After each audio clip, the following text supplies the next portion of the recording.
Ele assina o documento, entrega o crachá, desliga o e-mail e some. Sem aviso, sem briga, sem processo, apenas vai embora. E com ele, deixa para trás não só o emprego, mas a estabilidade, o salário, os benefícios, o futuro planejado. Ninguém faz isso por vontade. Ninguém abre mão de tudo assim, de uma vida montada, por um capricho. Faz porque não aguenta mais, porque o corpo já avisou, porque, se continuar, vai adoecer de verdade. Mas a empresa não vê isso. O RH arquiva o caso como o desligamento voluntário. A liderança diz que não aguentou o tranco. Mas o tranco não é dele, o tranco é do sistema, é da omissão, é da cultura que escolhe proteger o agressor em vez do colaborador. E a verdade é esta: ele não pediu demissão da empresa, ele pediu demissão de alguém, de um chefe, de um colega, de um ambiente que virou um gatilho. E o mais assustador? Isso não é exceção, é regra. Quantos já saíram assim do seu trabalho? Quantos ainda estão lá, prestes a quebrar? Há um momento silencioso e irreversível em que a mente decide, não mais. Não por decisão racional, não por plano de carreira, mas por um colapso interno, lento, silencioso, que se acumulou em cada reunião de sexta-feira às 18 horas, em cada meta impossível, em cada elogio falso, em cada olhar desviado quando alguém foi humilhado publicamente. A pessoa não acorda um dia e decide sair. Ela é expelida, empurrada para fora por uma força invisível, o esgotamento. Não o esgotamento físico, esse é apenas o sintoma. O verdadeiro esgotamento é psíquico, é a dissolução do sentido. É quando você percebe que está dando o melhor de si para um lugar que nem sequer percebe que você existe, exceto como número, como recurso, como variável descartável. E então, quando você finalmente decide ir embora, não pede demissão por justa causa, não entra com processo, não exige o que é seu por direito, abre mão de tudo.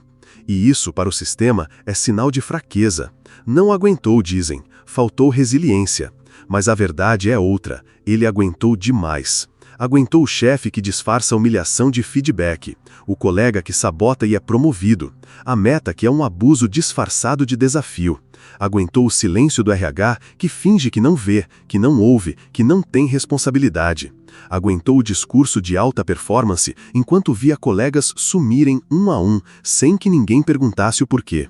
E quando finalmente sai, não é uma derrota, é um ato de sobrevivência, um último gesto de auto-integridade. Porque, no fundo, ele não está deixando a empresa, está deixando a omissão, está deixando a hipocrisia, está deixando o lugar onde o sofrimento é normalizado como parte do processo. Se você já viveu isso, ou conhece alguém que vive, saiba, isso não é fracasso, é coragem, é o corpo e a mente dizendo até aqui. E isso, por mais doloroso que seja, é o primeiro passo para reencontrar a si mesmo. O trabalho moderno não destrói corpos, destrói almas. E faz isso com elegância, com discursos de produtividade, de propósito, de realização. Mas por trás disso há um vácuo. Um sistema que exige entrega total, mas não oferece proteção. Que cobra resultados, mas não reconhece o custo humano. Que fala em cultura de feedback, mas tolera agressões diárias. Que chama de alta performance o que na verdade é exploração psicológica disfarçada de ambição. E quando alguém desiste, o sistema não se questiona. Ele apenas substitui. Outro nome, outro rosto, outra pessoa para ser desgastada no mesmo ritmo. Porque o sistema não está doente. Ele é assim por design. Foi feito para consumir. E quando o consumo se torna insustentável, o corpo se rebela. Não com revolução, com fuga, com desaparecimento silencioso. O pior não é o abuso. O pior é a omissão. Porque o abuso, por mais cruel que seja, ao menos revela sua natureza. Ele mostra a máscara. Mas a omissão é pior. Ela se disfarça de neutralidade. Ela finge que não escolhe lado. E ao não escolher, escolhe o opressor. O RH que não age diante de um chefe tóxico não é neutro, é cúmplice. A liderança que olha para o outro lado quando um colaborador é destratado não está preservando a ordem, está alimentando a destruição. E o indivíduo, ao perceber isso, entende que não está apenas lidando com um ambiente hostil, está lidando com um sistema que protege quem causa dano e silencia quem sofre.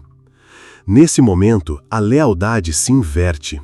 Ele deixa de se sentir parte da empresa, passa a se sentir um intruso, um corpo estranho num organismo que já decidiu que ele não pertence, mesmo que seu nome ainda esteja na folha de pagamento. É nesse vácuo que o sofrimento psíquico se instala, não como um evento súbito, mas como um desgaste contínuo, como uma ferrugem interna. Você começa a duvidar da própria percepção. Será que estou exagerando? Será que sou eu que não estou aguentando? Será que todos os outros estão bem e só eu sou fraco?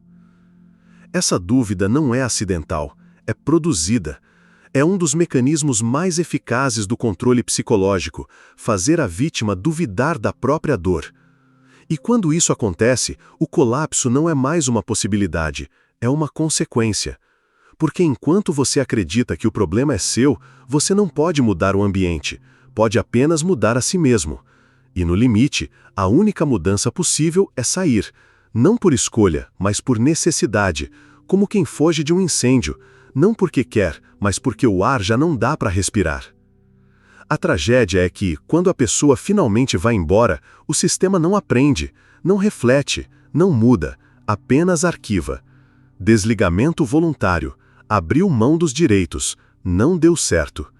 E segue, o mesmo chefe continua, a mesma cultura persiste, os mesmos discursos vazios são repetidos em treinamentos de bem-estar.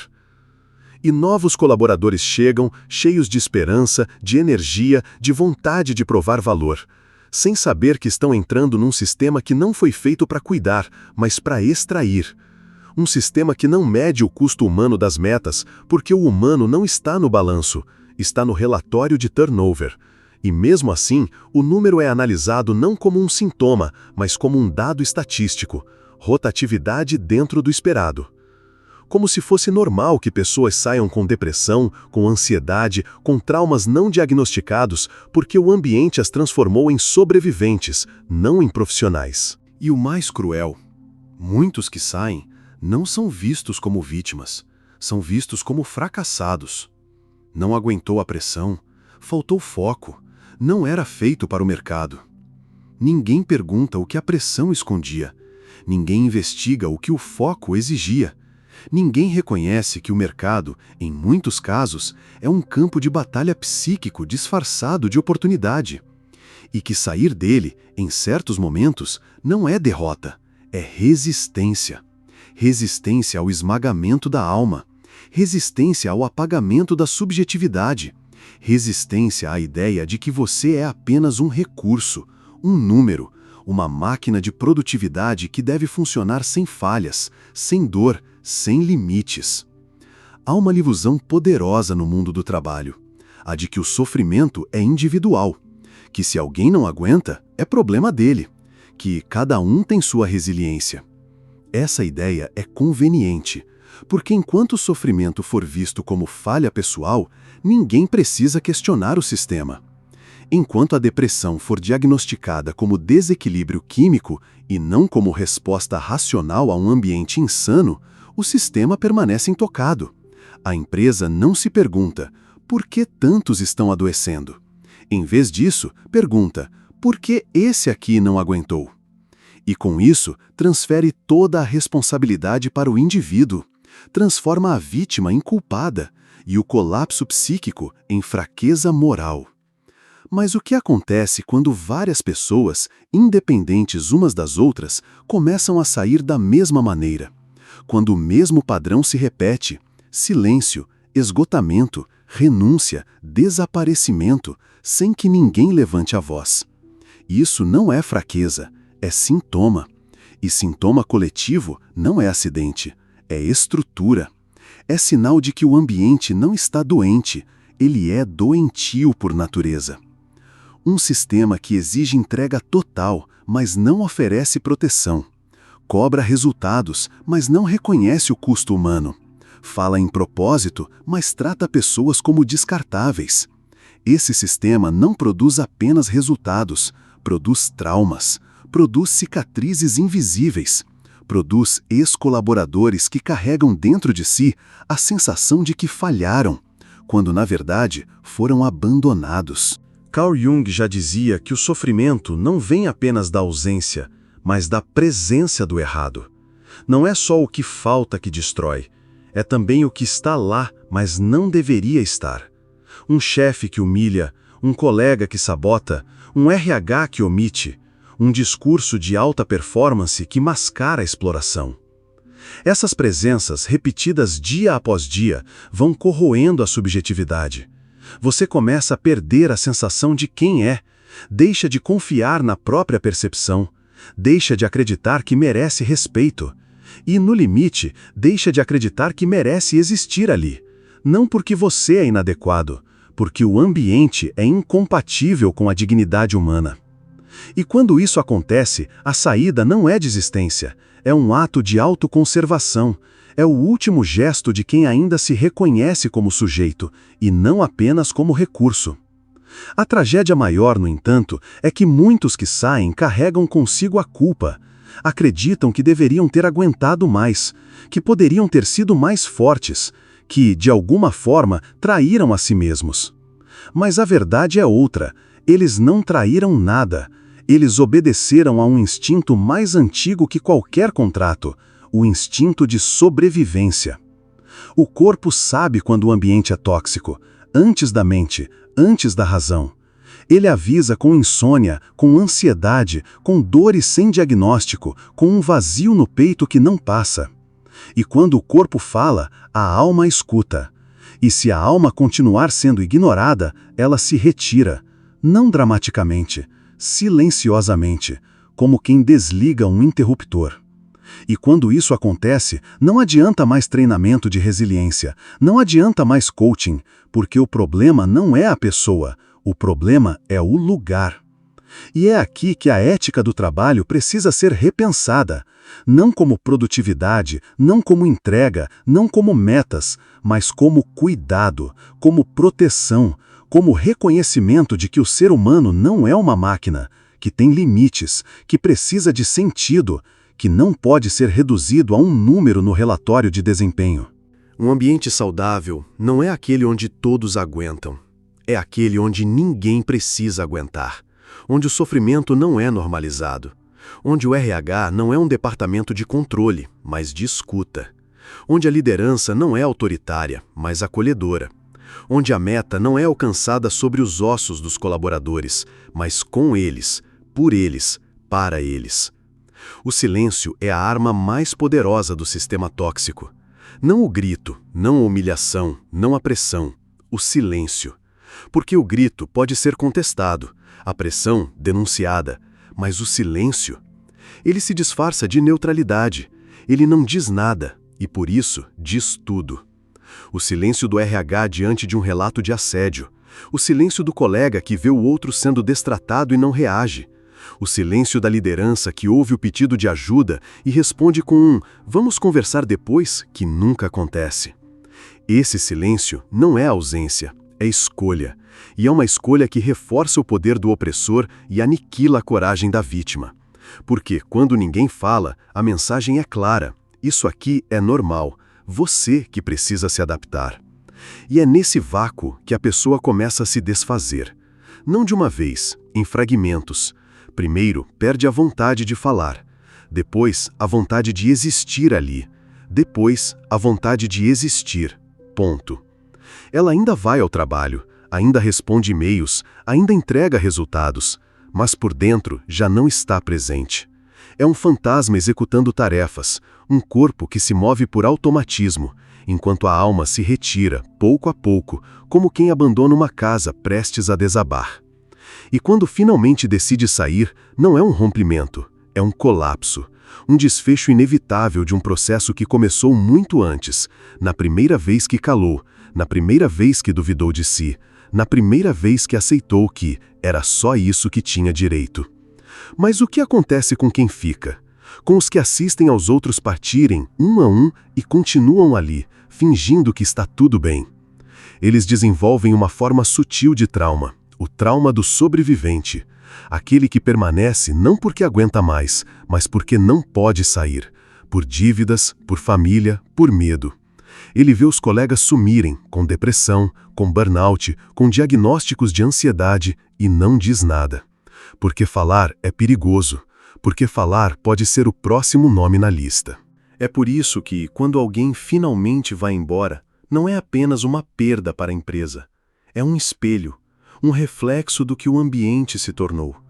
E, se ninguém olhar para esse espelho, o ciclo continua. Outro entra, outro se desgasta, outro some. E o sistema, impassível, segue como se nada tivesse acontecido. Porque, para o sistema, pessoas são intercambiáveis, mas para a alma humana, não. Cada saída silenciosa carrega uma história de dor não reconhecida, de limites violados, de dignidade esmagada. E quando muitos seguem o mesmo caminho, não é fraqueza coletiva, é denúncia coletiva. Uma denúncia feita não com palavras, mas com ausência, com desaparecimento, com renúncia. E é aqui que a pergunta precisa ser invertida. Em vez de perguntar por que ele não aguentou, deveríamos perguntar o que exige tanta resistência. Em vez de dizer ele não era feito para o mercado, deveríamos dizer que mercado exige que as pessoas se destruam para permanecer. Porque o problema não está na fragilidade do indivíduo, está na violência do sistema. E enquanto continuarmos a acreditar que o colapso psíquico é falha pessoal, seguiremos produzindo mais e mais vítimas, silenciosas, culpadas, solitárias, enquanto o verdadeiro agressor, o ambiente, permanece impune, intocado, invisível. Há um momento, raro e silencioso, em que a consciência se acende. Isso aqui não é normal. Não é normal acordar com náusea antes de ir trabalhar. Não é normal sonhar com o próprio funeral. Não é normal sentir alívio ao perder um emprego. Esses não são sinais de fraqueza, são sinais de sanidade. São o último grito da alma antes do silêncio total. E quando uma pessoa finalmente decide sair, mesmo que abra mão de tudo, ela não está fugindo, está retornando. Retornando a si mesma, retornando à dignidade, retornando ao direito de existir sem precisar se anular. Porque, no fundo, ninguém pede demissão da empresa. Pedimos demissão da omissão, da hipocrisia, do lugar onde o sofrimento é disfarçado de desafio, onde o abuso é chamado de cultura, onde o medo é vendido como motivação. E é nesse retorno que começa a cura. Não imediata, não fácil, mas possível. Porque, pela primeira vez em muito tempo, a pessoa pode respirar, pode olhar para dentro sem medo, pode perguntar: quem eu sou, além do que fui exigido a ser? Esse espaço de silêncio, de ausência de pressão, é onde a subjetividade começa a renascer, onde a percepção se reajusta, onde a pessoa entende que não era fraca, estava apenas num lugar que exigia a anulação de si como condição de permanência. E que sair não foi derrota, foi um ato de coragem. O mais difícil, dizer não ao sistema. Não, eu não continuo. Não, eu não me deixo quebrar. Não, eu não traio minha alma por um salário. Mas a verdade mais profunda não está só na saída, está no que ela revela. Revela que o trabalho, como é vivido hoje, não é apenas um meio de subsistência. É um campo de batalha existencial. Um lugar onde se negocia não só tempo, mas identidade. Onde se entrega não só habilidades, mas sentido. E quando o sentido é corroído, não adianta mais salário alto, não adianta mais benefício, não adianta mais título pomposo. Porque o que se perde ali não é apenas energia, é alma. E alma não se recupera em férias, não se cura em retiro de produtividade. Só se recupera no silêncio, na escuta, no reconhecimento de que o que aconteceu não foi falha, foi violência, psicológica, silenciosa, estrutural. Este canal, Psiquiologia, existe para dar voz ao que é silenciado, para nomear o que é negado, para lembrar que o sofrimento no trabalho não é destino, é escolha do sistema, não sua. Se este vídeo tocou algo em você, se fez você lembrar de alguém que sumiu, de um momento em que você quase quebrou, de um silêncio que ainda carrega, então ele cumpriu seu propósito. Porque aqui não se trata de entretenimento, trata-se de confronto, de coragem, de retorno a si.